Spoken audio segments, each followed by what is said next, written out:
Go ahead. Go ahead. Oh, okay. Am I walking us in? Yeah, go ahead. Hey, how's it going, everybody? It's Thursday. Sick again, as always. I feel like the last 6 episodes, either myself or you have been sick. Anyway, who are you? Hello, folks. It's Thursday. This is Who's Your Main, Oh, okay. and I'm Jared, and this is my illustrious co-host. Okay.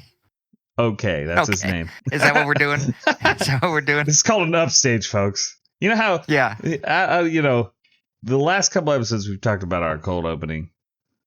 This is ice. Ice cold. His name's Anthony. Big opening. Big opening. Big.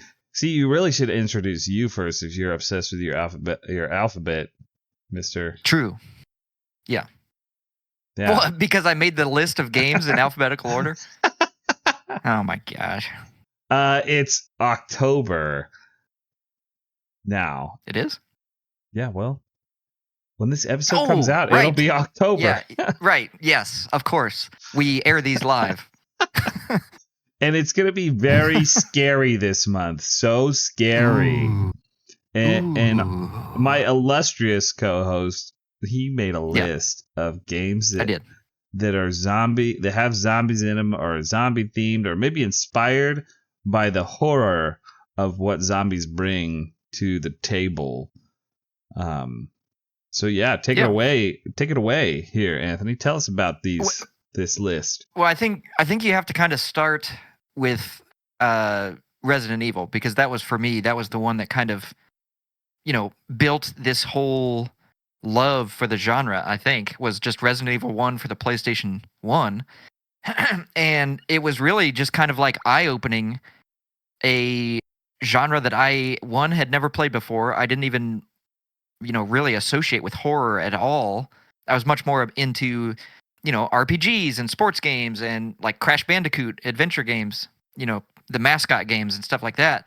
And so really Resident Evil 1 was kind of my first eye-opening experience into this genre, and I fell in love. And it there was kind of that time period where zombies were dominating popular culture, where it was you had them in video games, you had them in movies, you had them in TV shows, you had The Walking Dead, you had the Night of the Living Dead, the Romero series of movies. And I fell in love. So for me, Resident Evil was kind of the one that kicked it off. And I got immediately, as soon as I played it, I played 1, 2, and 3 almost back to back. Because I didn't play it when it came out. I obviously played it when I was a little bit older and more mature.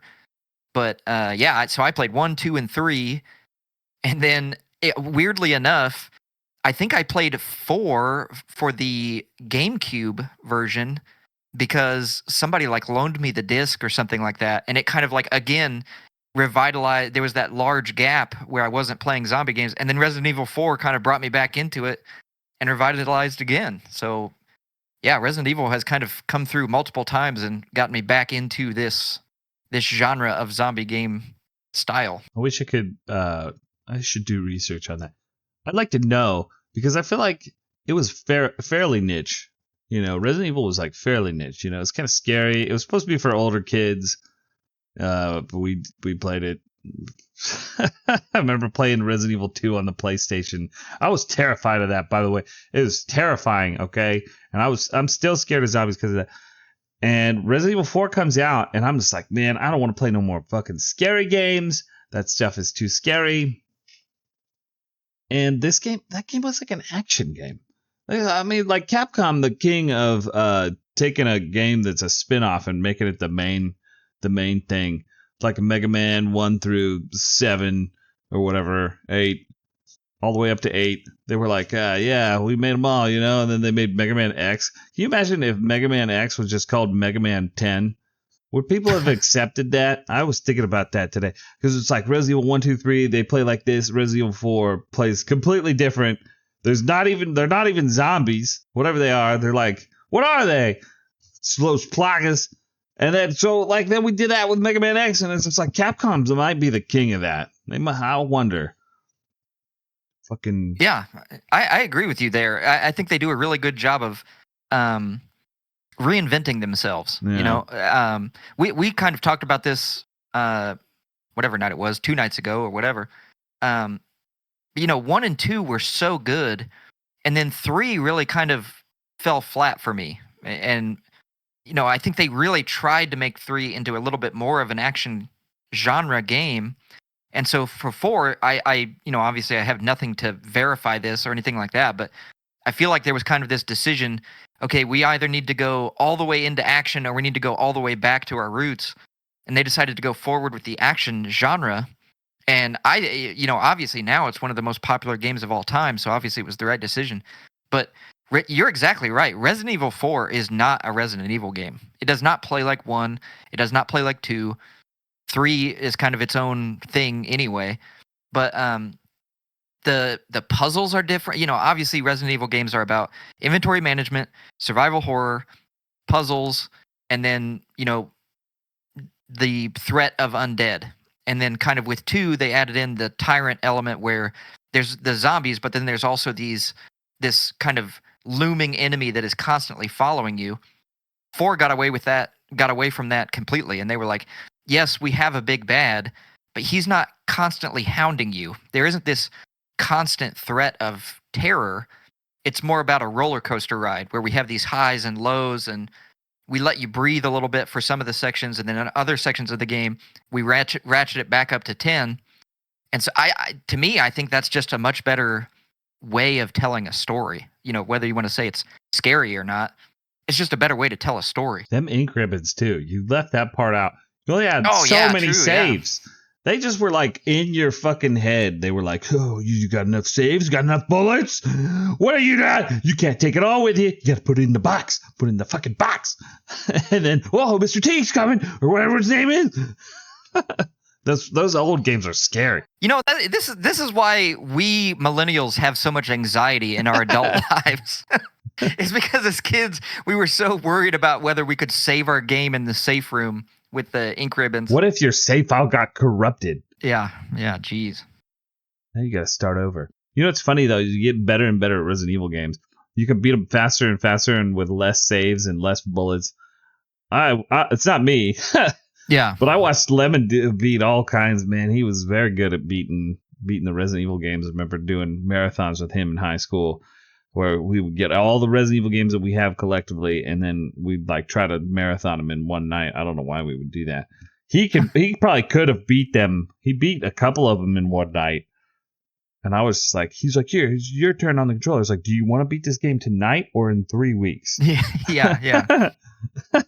Pace of play. It's like playing golf. Pace of play. Come on, Let's go. Come on. You go. You do it. Come on, let's go. I'm watching. Yeah. Plus, I'm scared out of my mind, and you wanted to turn all the lights off. What's your problem? Well, so how far into the Resident Evil series did you go? Did you play 5 and 6? I surprisingly have. I've played up to 6. I don't know, not 7. Is 7 the one where it was the village? Yeah. Yeah, I didn't play that one. I wanted to because Resident Evil, Yeah. But I don't know. I don't really play scary games nowadays. I'm real bad. Okay. Well, so 5 and 6, I think, were much more about co-op gameplay. And so they really were a product, like you said, a product of their times, where they just went all in on the action stuff, and to the point where like you do this in 4 as well, but punching boulders and doing wrestling moves on the zombies and all of that stuff. But those 2 games were much more about playing co-op. And then 7, they kind of heard the feedback. Sales were going down again. Heard the feedback. 7 kind of takes you back to that original Resident Evil 1 style. I forget the guy's name. The main character's name is like Ethan, and his wife is missing, and it's kind of like a Silent Hill intro where you get a message from your wife who had been missing for 2 years. And so she gives you this address, and she's like, whatever you do, don't come looking for me. And then gives you the address. It's like, okay, well, you could have just not told him the address. And so he goes and finds his wife. And I don't remember exactly what like you said, in 4, it's parasites, it's Los Plagas. I don't remember what the disease is in Village, but like the family that you're staying with all has it, and they all start slowly turning into zombies. And then is 7 Village or is 8 Village? I think 7 is Oh, I don't I know. have no idea. Either way, Let's look. it's a trilogy following Ethan, and he's trying to find his wife. He eventually finds his wife, and then in the next one, he's trying to find his daughter. Oh yeah, 7 is subtitled Biohazard. It came out in 2017. Yeah, there we go. So there was 7, 8 is Village, and I don't think there is a 9, not yet. There'll be a 9. Yeah, because it'll finish off the trilogy, or maybe the trilogy was the DLC. Oh, there will be a 9, and it's called Resident Evil 9 Requiem. Ooh, wait, It's it's going to slated tie for in. February. It's going to tie into Final Fantasy VII. Ah! How dare you? You got to quit using up all the R superlatives. We got to save those. The Rees. Yeah, this is slated for the 27th of February, 2026. That's awesome. I actually really enjoyed 7 and 8. They were very fun. I don't know that I would call them scary. They would. They much more went back to that kind of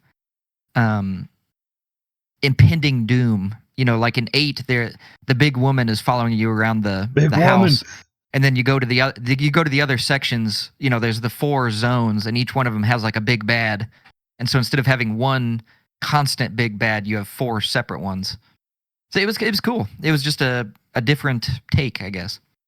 I forgot about that meme of the big woman. Yeah. Yeah, she could go ahead and turn me into a zombie. Fuck this. I was gonna say that's like the most hilarious part was like the media coverage of that game made you think that she was the only enemy in that game. There's 3 other zones.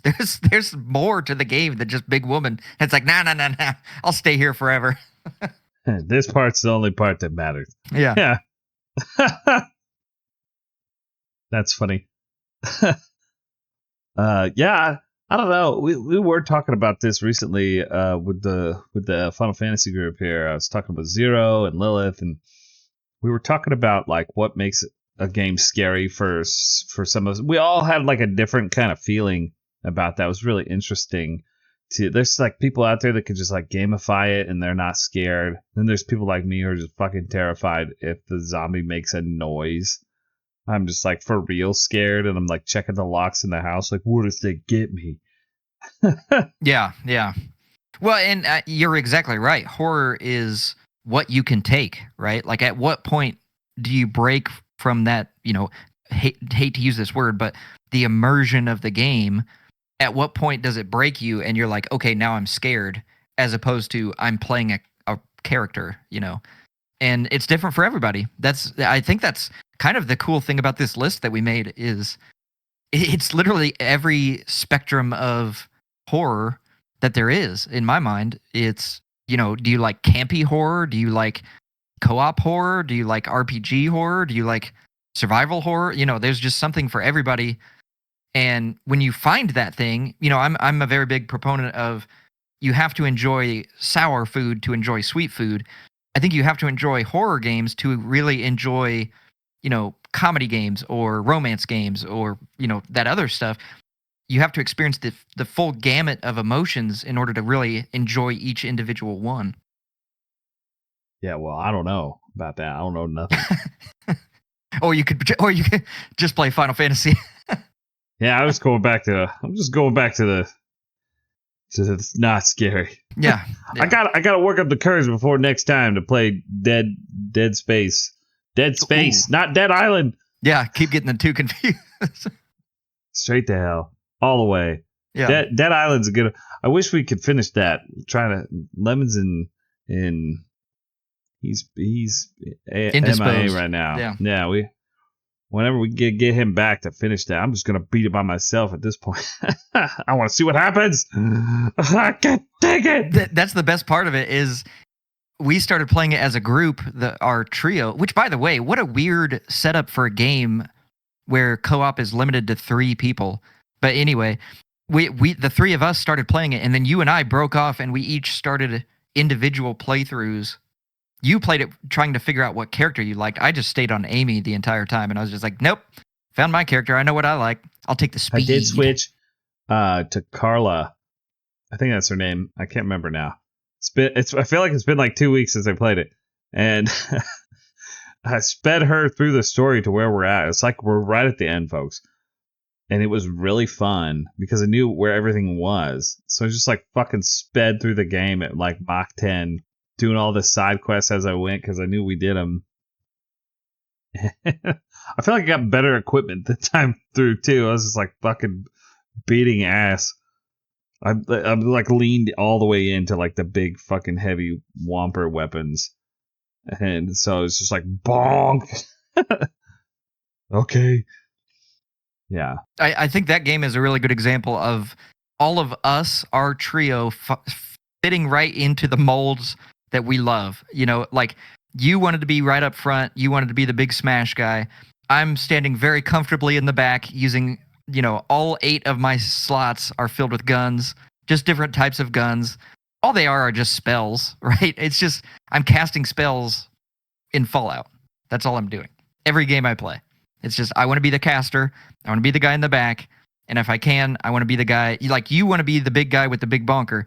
I want to be the guy who's shooting a machine gun in the back. Can I shoot a machine gun in the front? Like a big one? Yes. Yes. Yeah, but a big one, and it's actually a stop sign. It's really big. Oh my gosh. Yeah. The Dead Island games. You know, I think I briefly played Dead Island 1. I don't know. I think I have it on Steam. I'm not sure. Maybe it's Riptide. I don't know. Anyway, there's another. The Splinter Cell of the Dead Island games is one that I've not played, but I'm kind of interested in because of that update that came out for what was it called? Dying Light. Dying Light. Yeah, Dying Light 1. Dying Light 2 is out and is the game. And then they got Dying Light 1, and then the other game that just came out, Dying Light the Beast or whatever. I don't know anything about that. But I figured this is a good segue for you to talk about the Dying Light games because you've played a bunch of them. Yeah. Or all of them or whatever.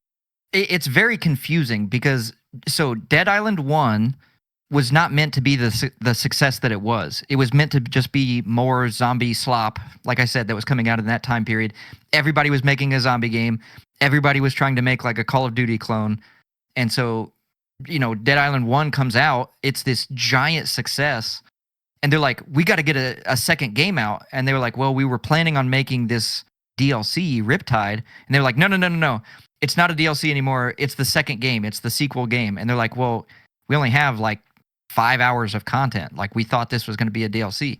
And so there was this big rift in the development and production cycle. Dead Island 1 was obviously very goofy.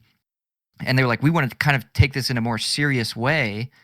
And the producers, the people at the top were like, no, you got famous because you were goofy. Make another goofy game. And so Riptide comes out. I don't think it was as critically acclaimed as Dead Island 1, but they essentially took the source code, split it in half, and they gave it to another team. And they were like, you go make Dying Light. You go make the serious game that you wanted to make. And so they made it. And I played it. I really enjoyed it. It was really fun. It's about a reporter who gets dropped in to an infection zone. And you essentially get, you know, bit and you get infected. And then it's your goal to try to get out of there, right? And, you know, obviously discover things about the people that are living there and all of that stuff. But it was a really fun game. I mean, it's Dead Island, but serious. I mean, that's, you know, there's not the crazy upgrade system that there is in Dead Island. It's much more grounded in reality. So like a gun, instead of in Dead Island where you get a gun and you can put, you know, an acid attachment on it and now you're shooting acid bullets. Well, in this, it's like you put a silencer on it and now you can play stealth. It's much more in line with like the Far Cry games, I guess, in that sense, where it's kind of a stealth game. The big focal point is during the day, all zombies are walkers, right? They walk, they lunge, they're really slow. But then as soon as nightfall happens, all of the zombies turn into sprinter zombies. And then there are these, I forget what they're called, but they're like the super zombies, like the kind of like in Resident Evil 4, the indestructible zombies. It's those where you can't kill them. The only way to stop them is to shoot them with UV light, like solar light, and that keeps them at bay, but it doesn't kill them. And so it was a really fun game. And then they made Dying Light 2, which was kind of on like the PlayStation 5, Xbox Series X lifespan of games, and it didn't do well. People, I never played it, but I guess from the reviews, it wasn't a very good game. And so the developers were like, hey, it's very clear you guys like Dying Light 1 more than you like Dying Light 2. We're going to release more DLC for Dying Light 1. So they're retroactively going back on a game that should, for all intents and purposes, be dead. And they're like, this is clearly what you guys liked. Let's make a DLC for this game. So that's what Dying Light Beast is. They're bringing it up to current gen standards and releasing new story content, which is super cool. I like it. That's such a cool thing. Like all of the stuff you hear about now is just everybody's greedy and hungry for DLC and all of that stuff. It's like, well, these guys are giving you DLC for an older game that you clearly want. So I'm all for it. Yeah, I thought that was pretty positive. You don't see that very often, where a game's still getting support after the next one came out. You're like, wait a minute, what? I really want to talk about, since we're still talking about first person, and we kind of skipped over.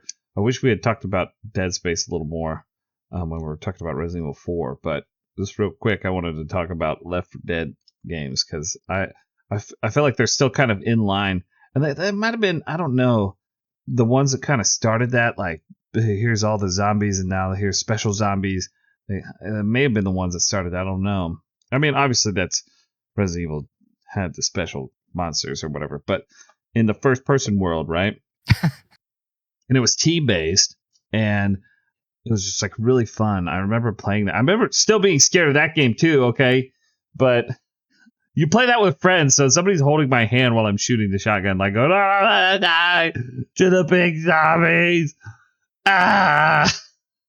Yeah, I think you're right on that. I think Left 4 Dead 1 was kind of obviously it didn't start the zombie craze, but I think that was the first time where a video game came out with zombies, and it made a ton of money. And people were like, oh, you can make money off of this. This isn't just a thing for like nerds to enjoy. This is something that everybody likes, because you're combining the effects, because it's obviously set in the Half-Life Source Engine type stuff.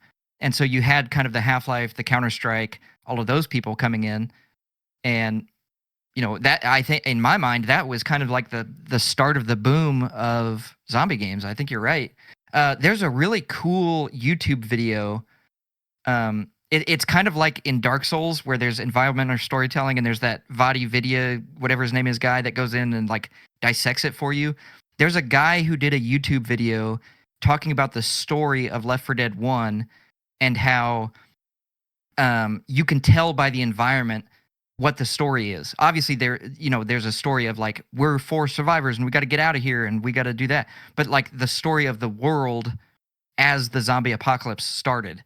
And evidently there's evidence of, the military came in, they discovered what the disease was.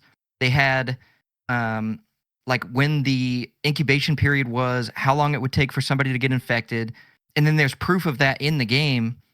I'll try to look it up and have it, but that's such a cool video. I love that kind of stuff, kind of that environmental world telling without telling it. You know what I mean? And so those two games I think are really good at that.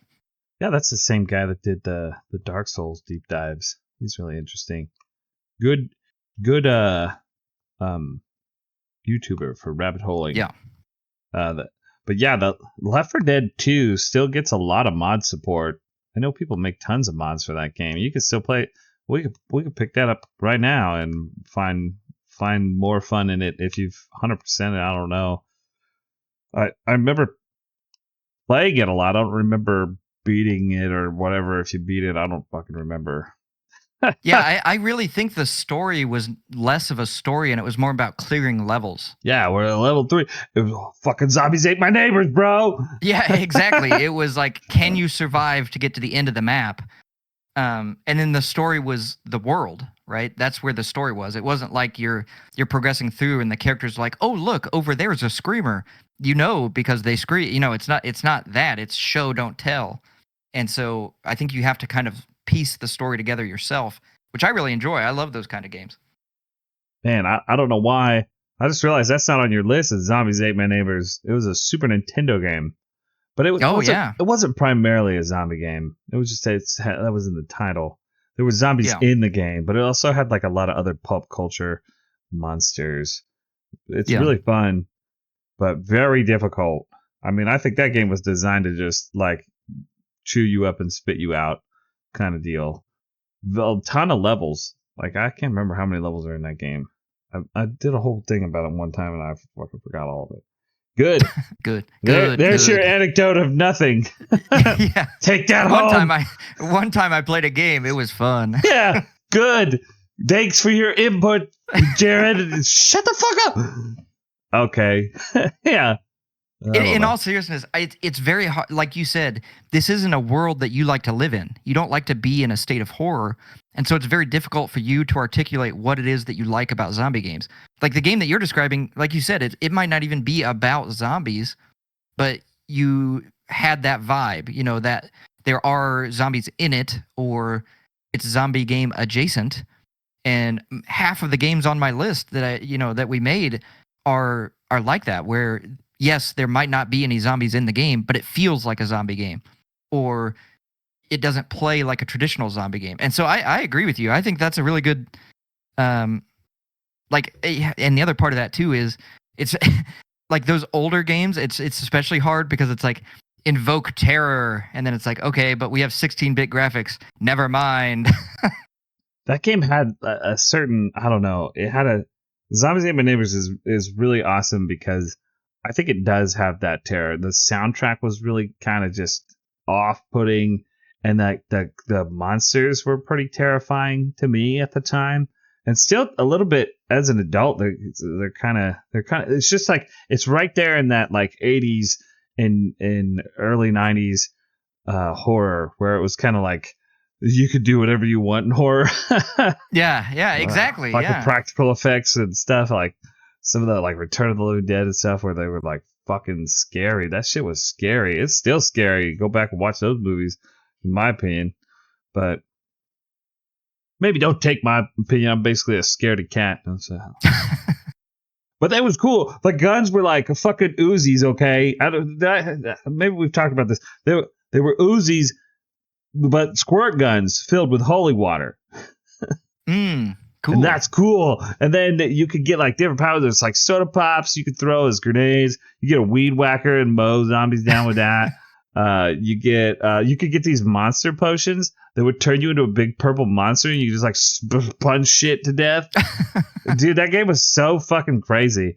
There was one, I think you could turn into a ghost and go through walls. There's a potion that made you do that. I don't know. Anyway, it gets really crazy at the end. The more that you're describing this, I think I rented this game one time. You may and have played it. Yeah. I'm like, the more you're describing it, I'm starting to remember the game that you're talking about, and I think I do remember it. Yeah. I still think it's an awesome Super Nintendo game. I think it could stand to be modded into something that's more like defeatable. Yeah. Like it's just like, so you could if you could play through it and not die, you could keep your power ups and actually be able to beat the end game bosses. But if you died, it would give you a code so that you wouldn't lose your progress in your levels or whatever. Because there was a time period where like there were like sometimes you had save files and sometimes you didn't. I guess a save state system would work really well for this game.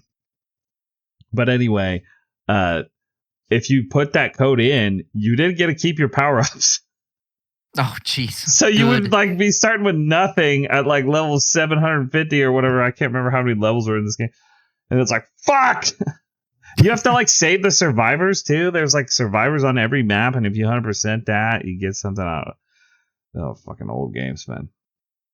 It's a good game though. There's the rest of that. It's kind of flooded back into my head, so I started thinking about it again.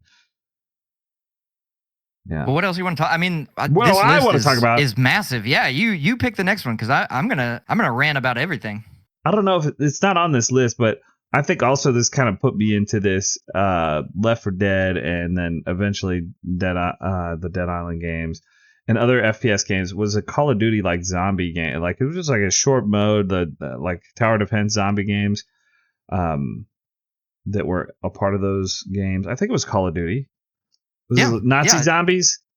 Yeah. I think everybody remembers playing that. That was really popular. Yeah, I think those games, again, obviously that's not the point of Call of Duty games, but zombies were just so popular at that time period. They just added it in, and they were like, here's a horde wave mode. See how long you can survive. And I remember that being a huge thing. You know, again, that's something where you're taking something that is popular culture and then just smashing two things together and being like, I wonder if this will work. And it did. And, you know, Call of Duty Zombies became very popular, especially around like the, was it like because there was like Modern Warfare 1 and 2, but then they went back and did like World War II again, I want to say. And I think that's when the zombie mode really got popular, was kind of that shift. Maybe I'm completely wrong on this, but I feel like they were doing like a modern game and then something else, and then a modern game and then something else. And I feel like during the something else period was when the zombies got really, really popular. You know, the thing I just remembered about freaking Left 4 Dead was the PvP mode.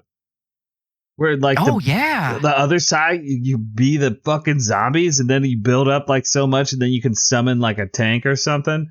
And then you be the tank. I forgot about that. That was fucking incredibly fun. I love that. That was a great, like, I mean, I feel was that a mod or was that the base game? I think that was base game. I never modded that game. I really wasn't into modding at the time. I didn't really know how to do it. I thought it would like fuck up my computer because I was dumb. Young man. Nobody could teach me. Yeah. Those games were crazy, man. And again, that was a different time period. That was back when, like, they were trying to overwhelm you with content to get you to buy a game, and they were just like, "Here's more. Plus, there's more." I was like, "Okay, I'll take it." Yes, that is not as scary when you get to be the zombies. That's not scary, but it is very fun. It's cool. Well, shoot, I'll jump in and pick one. Speaking of being the zombies, did you ever play any of the Overlord games? No.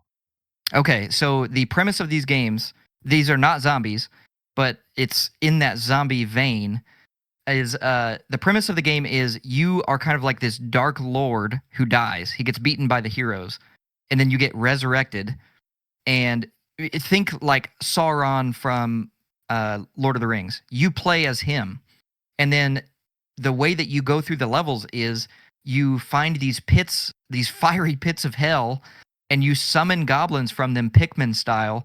And then you go through the level and you burn down hobbit villages, you trash castles, you fight against bosses, and you do it Pikmin style with goblins under your control as like this Dark Lord master guy.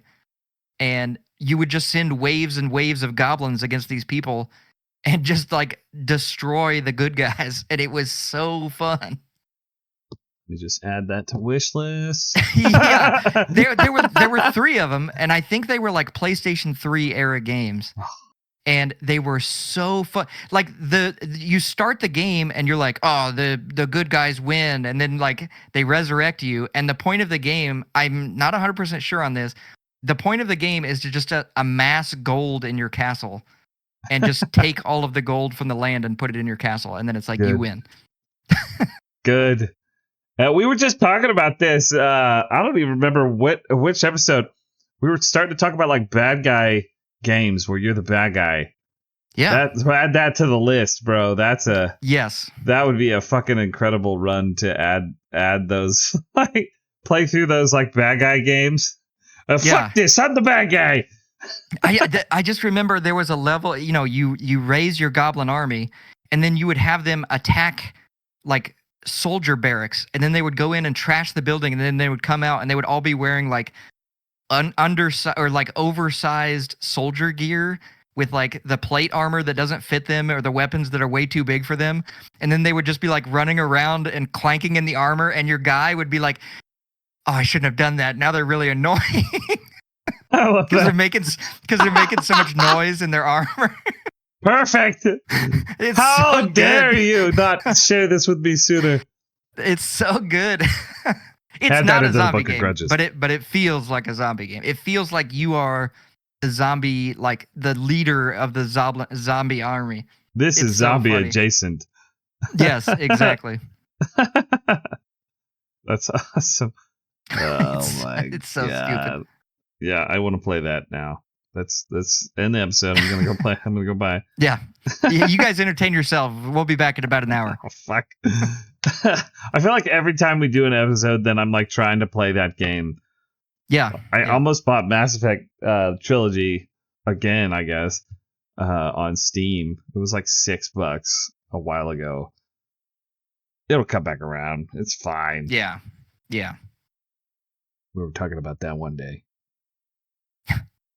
One day we one will. day. Anyway, Well, what else catches your eye on this list here? you put fucking Maximo on here. Okay, Yeah, if we go back far enough, yeah. I'm there. Like Castlevania, Maximo, like these games were like, but Maximo had like the zombies though, right?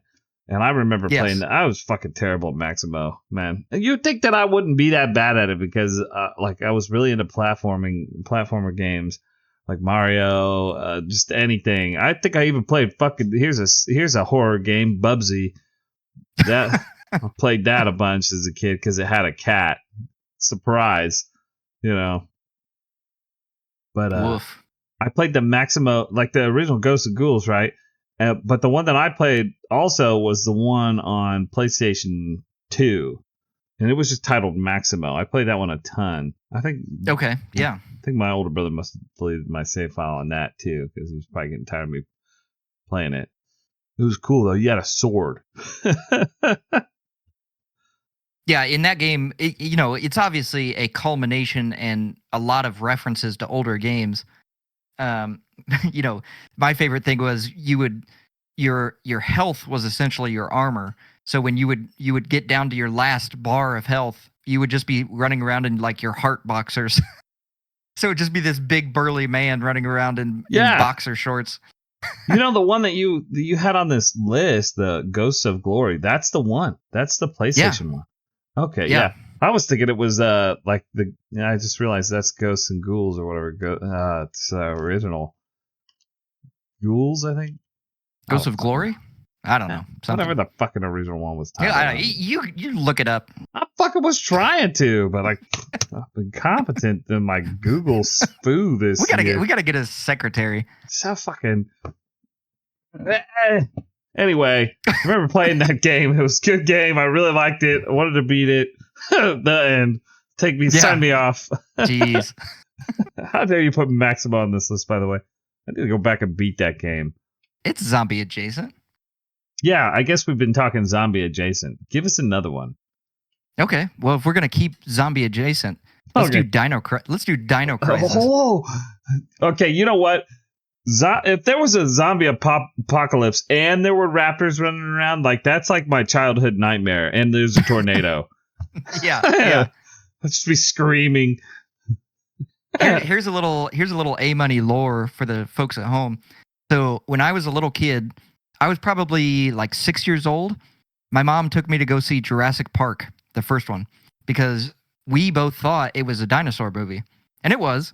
It was a horror dinosaur movie. And the opening scene is a guy getting ripped open by a velociraptor. And to this day, I'm still terrified of velociraptors. Yeah, I think that was a very common thing that happened to people. Because we were watching that movie too, and I was fucking terrified of raptors. That's a fucking terrifying animal. To this day, my sister and I, like anytime we are outside, one of us will say without fail, "Stay out of the long grass." I think that's Jurassic Park. I think that's Jurassic Park 2 or 3. But still, yeah, maybe. Stay out of the long grass. We're getting way off topic here. We got to talk about Dino Crisis. You done brought up dinosaurs. What do you want? Okay, well, so for the folks at home who don't know what Dino Crisis is, it's a PlayStation 1 game. It's Resident Evil, but dinosaurs. Like, that's it. They were like, what if we did Resident Evil, but it was dinosaurs? And they're like, yep, make it. And then they did. And it was amazing. Yeah. They're not undead though, folks. They're just No. dinosaurs. The They're just monsters dinosaurs. are the dinosaurs instead of zombies and lickers and fucking Mr. T with a fucking hat on. What the heck? Was that the guy's name, Mr. T? I'm totally fucking off. Mr. T is Mr. Tyrannosaurus in this game.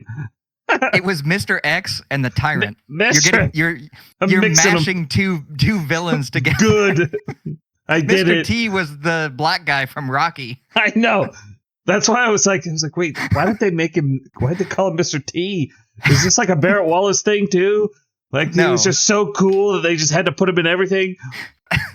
He was cool, okay? Mr. T was fucking cool. He's still cool. Is he still alive? He got a night elf mohawk. Maybe. He had a night Yes. elf mohawk. That was my favorite commercial from Warcraft when they had all the different guys. Celebrities. That's totally off topic. Anyway. Anyway, Dino Crisis.